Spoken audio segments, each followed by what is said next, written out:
raised here, so I love the area. It's comprised of some really good folks, family-oriented people whose children return to the area. So you have a generational history here. I'm a third-generation lawyer, for example, but I'm one of several in Scranton. So it's a great community, and it's a relatively safe community, or always has been, compared to other cities of its size. But it's certainly one of the problems we're facing currently is to maintain that safety for our everyday citizens. And unfortunately, we're located very close to some major highways. I always say we're 2 hours away from everything. We're 2 hours away from New York. We're 2 hours away from Philadelphia. So there's easy access to import drugs in our area. And we are influenced by some of the criminal activity that does occur in Philadelphia and New York. And our sister county in Luzerne County, Hazleton, has become, unfortunately, a little bit of a hotbed of criminal activity that now filters into our Scranton area or Lackawanna County as a whole. So it's a community that I love very much. I'm very protective of, very honored to serve as district attorney. But it's a county that certainly needs economic growth and needs to sustain itself in a way that it entices our younger families to come return to the area and have productive jobs and productive families in our community. You know, I like to say my life is about a mile radius. I moved about a mile away from my homestead in the same hometown where I was born and raised. But I spent a significant time in Philadelphia, going to school there, and in Washington, D.C., and returned back to this area. Actually, my wife is from the Philadelphia area. She returned here for us to raise our family, and she loves it here. So I do think, having seen it through the years, and when I say that, not just the 60 years that I've been on this earth, but hearing the stories from my father and about my grandfather's time, that is a really unique perspective that I think I have in the community. What are the unique challenges or the unique facets of the job that you face, particularly as it relates to schools? Keeping our children safe, bottom line. So when I came into office in 2018, we were dealing with a lot of safety issues in our schools, and Act 44 with the state had just passed. So I came into this fresh, not having a lot of history working with the schools. Now, you know, I was very close to my school. I came back and I coached basketball at the high school. I maintained many of those contacts, but I was not dealing with many of the administrators or teachers on a professional basis. I'd grown up with them. I returned. I had a camaraderie with them. We started seeing some very serious mass shootings, school violence across the country, and we were all concerned locally on how that could impact our school districts here. And to try to properly address that and really to educate our schools about Act 44, we decided to kind of lead a program to get the schools together and get them to start learning about Act 44 and communicating together. Now, what I did not realize is that historically, many of these groups did not interact well. They didn't play well in the sandbox. You had police and law enforcement, and they were always in conflict with school administrators, and school administrators wouldn't reach out to the police, and the police wouldn't share information with school administrators. They didn't necessarily bring in necessary components like folks who deal with behavioral issues, folks who deal with mental health issues for children, and folks who deal with use disorders. And so everybody had good intentions, but they weren't necessarily working together, and they weren't communicating. And we were able to get people to sit in a room together, lead a little bit by example, but try to get people just to break down those barriers. And it was successful because everybody had a common goal. Everybody, whether you're a police or administrator, you want children safe. The individuals who work in healthcare, who assist children who need help, want to make sure children are safe. So when we found out how much we had in common, it really wasn't all that difficult to open those lines of communication and start working together. And that program's been very successful. It's been in existence since 2018, and it's something we work at each and every month to try to share information and build upon. Is that more important now because we're more people in the same space? Luzerne is next door. Williamsport's not far away. So you have a relationship with counties that, butt up against yours, if not further, Northumberland.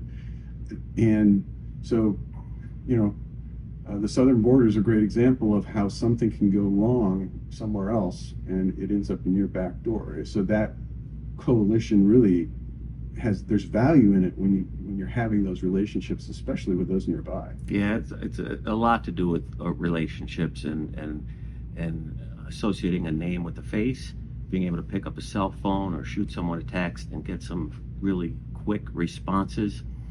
And sometimes if the person you're reaching out to can't help you, they can direct you to someone who may be more appropriate to help you.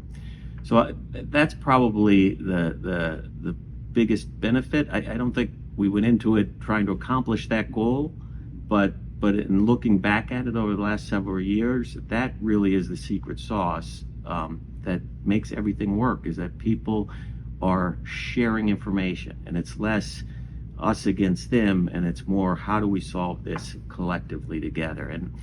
And it's very hard to expect everybody to wear multiple hats. So we try to force our police officers to be behavioral health specialists and to be better at dealing with children and de-escalate. And don't get me wrong, that's very important that they have that skill set. But they're crime fighters. They arrest. They hold people accountable, and that's their strength. And for these coalitions to work, it's not necessarily working on someone's weaknesses.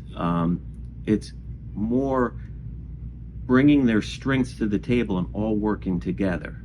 So a police officer needs to be open-minded that someone may have a use disorder or may have some type of mental health issue that they need to deal with, and have a professional come in to address that high-risk individual.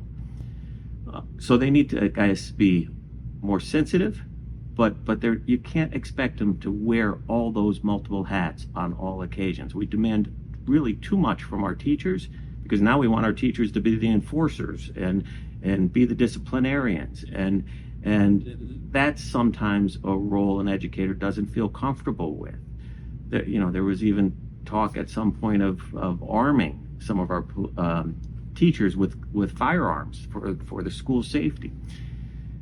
What we find is that if you work on people's strengths but bring all those strengths together as a group, you're stronger. And the sharing of information is really what's key. And then that works and spreads out in other directions. So even in law enforcement, where you think all agencies of law enforcement work together, they didn't necessarily do that well. They didn't share information because you had different entities. You had the state police, you had the Scranton police, you had local municipal police, and our county detectives. And they all have their sources of information that they don't necessarily want to give up to other agencies.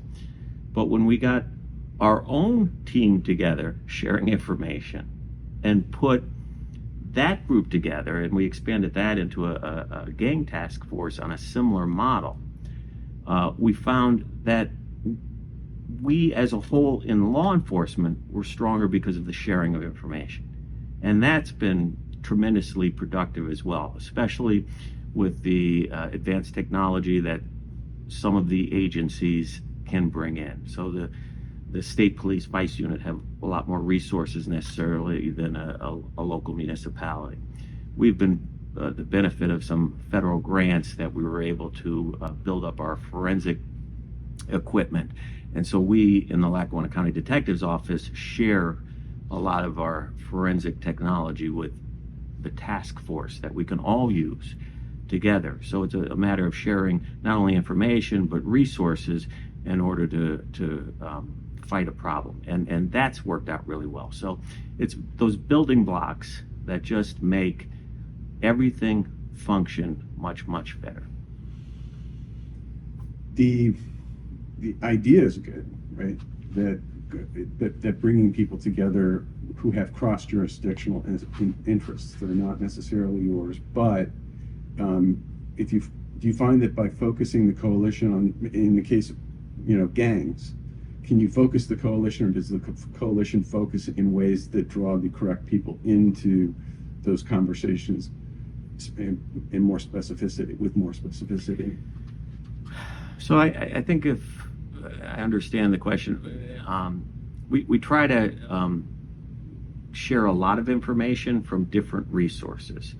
So I don't come in and talk about social work or talk about behavioral health problems, because it's just ain't my thing. I could be sensitive to it. I could be understanding to it. I'm very supportive of the recovery community, even though I arrest drug dealers. But I also see day to day people who have been in recovery many, many years, success stories where people come in and say, I've been clean and sober for 30 years. I've been working a program for the last 29 years. That's refreshing, and it works. So as a prosecutor, as much as I want to hold people accountable, I don't want it to be a revolving door. And if I can fix the problem, or being open-minded to people who want to get help and have folks in rehabilitation provide that help, I need to be a cog in the wheel, but maybe not necessarily the one talking about someone about a use disorder, because it's not something I personally have suffered from. And the analogy is very similar with the school district. It's a matter of bringing in a lot of individuals to share information. So we have brought in the FBI, who have more resources than all of the other law enforcement entities. They monitor social media.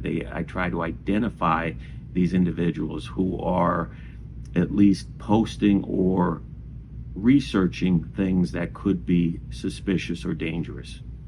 How do you conduct a mass shooting? How do you blow up a school? And those tips lead to further investigation. So we brought the FBI in to talk to the school administrators and say, here's what we do and here's what we look for. Because in many of these mass shootings, unfortunately, when you look back, there are a lot of signs. There are a lot of missed opportunities. There are a lot of flags that probably should have been identified. But you can't expect a school teacher who has boots to the ground, who's with that individual every day, necessarily identify those issues when they're not trained in law enforcement. But they're a great resource to share information for others who are. So that combination of sharing information really works. So from the law enforcement perspective, when I come in and I hear a counselor come in and talk about untreated mental health problems and the day-to-day issues someone's suffering from, including not having food to eat, it's somewhat shocking to me that even occurs in our society to the degree that it does. And it's certainly something I never had to endure or experience. But it opens my eyes to see that there are a lot of children who are in that situation. And it's very hard to judge a book by a cover and see someone and say, oh, they're fine. If they're not eating, they're not fine. If they don't have parents who are supportive or people in their life as role models who are supportive, they're dealing with obstacles that many of us don't have to face. So if we can build in those resources to provide folks help at an appropriate time early enough, we can steer them in the right direction before they go in the wrong direction. And so that's really what we're trying to accomplish, is to see how we can prevent many of these things from happening, but still play our role that they know there are consequences for their actions if they choose a different path. Because some people are loath to expose themselves to the problems that exist under their roof, right? And that compromises children sometimes. Sure, and it happens, and there are kids who get in trouble from very good families, and there are kids who are very successful with not a lot of support. But we do know that the more support they can get from multiple levels, the more likely we're going to set them up for success. How does the coalition work? If I'm another DA, or if I'm a school administrator, school board member, and you want to bring people into the coalition, I say, well, how does it work, or what is it? Yeah, so mechanically what we did was we focused on the superintendents because they were the heads of the school, and we got them together, and what we realized is they didn't always meet together, and they certainly weren't necessarily open with sharing information as much because each had their own school to be responsible for. So we sat in a room, listened, because we had to learn, certainly expressed some of our concerns, broke down those barriers between law enforcement and administrators, that we're going to be open-minded to listening to a school district on how to handle a disciplinary action. On the other hand, some cases have to be investigated, and they have to be investigated by detectives and not school administrators. And once you communicated that and the reasons why, we've had very little problems with that, because generally speaking, the school administrators want to do the right thing. Everybody wants to do the right thing. It's just a matter of educating them and handling an approach where you're not dictating what has to be done, but you're discussing what needs to be done and why. And so that then grew to what topics we need to talk about and what resources do we need to bring in. So that then expanded some individuals like school counselors to come join us. The SROs, we had a training recently with the SRO officers, and they're an integral part of this, obviously. I think the definition of the best SRO is someone who knows every student's name and can relate to the students. And fortunately, we've had some very, very good SRO agents in that regard. I reflect upon a state trooper who I knew growing up, who was an intimidating man. He was a former Marine. I was scared to death of him, but admired him. And my kids would come to school and talk about Nick. Oh, we talked to Nicky. And I never put two and two together who Nicky was, but he was the trooper who I had remembered from years ago. And I was shocked to think they were talking about the same man, even though he was a wonderful, wonderful human being. But when he became the SRO agent, kind of broke down that strong law enforcement position and really related to the kids, and the kids related to him. They loved him.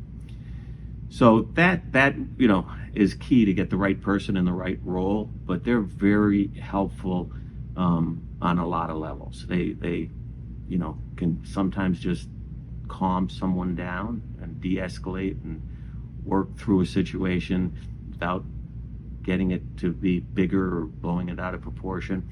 And they can also identify some very serious issues that sometimes we have to investigate and proceed with. But they are key. But that training session with them was educational for us as it was for them. So it does build upon itself and get better as people share ideas and expand, and we listen to what they want and try to address some of those concerns.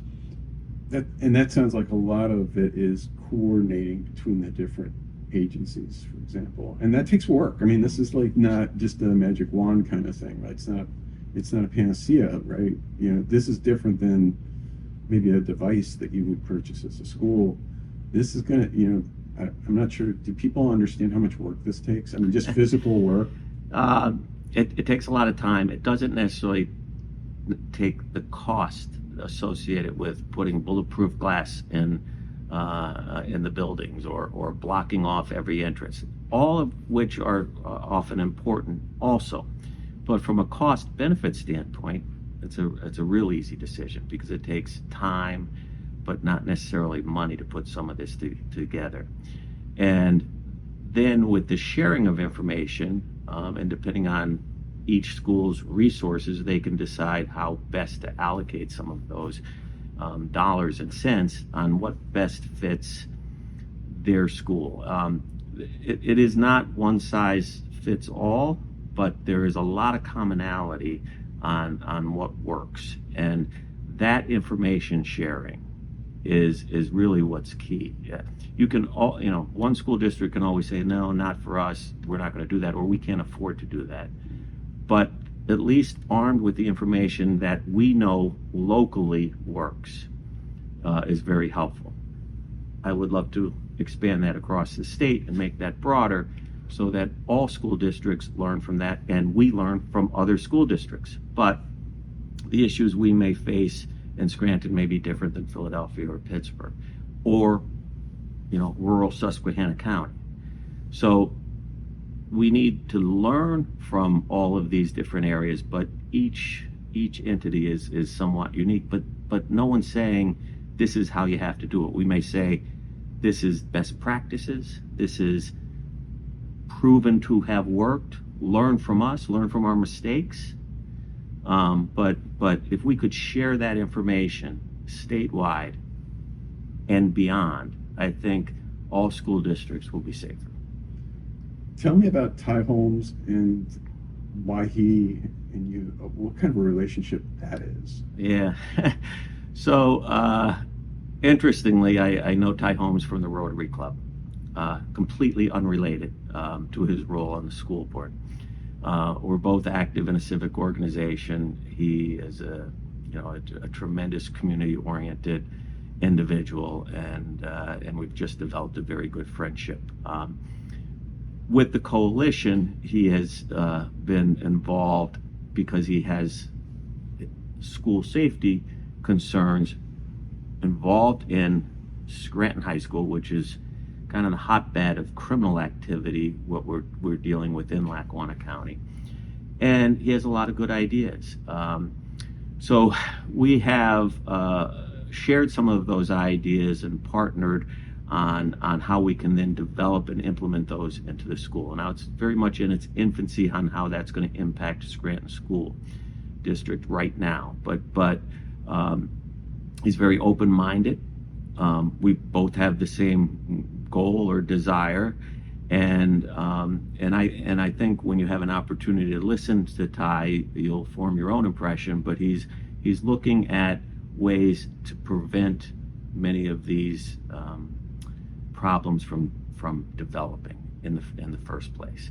And accessing these children when they're 12 years old is really critical. And I don't know if that's the pivotal age, but by the time we're seeing them in the juvenile system, like 15, 16, it's I hate to say it's too late, but a lot of damage is done.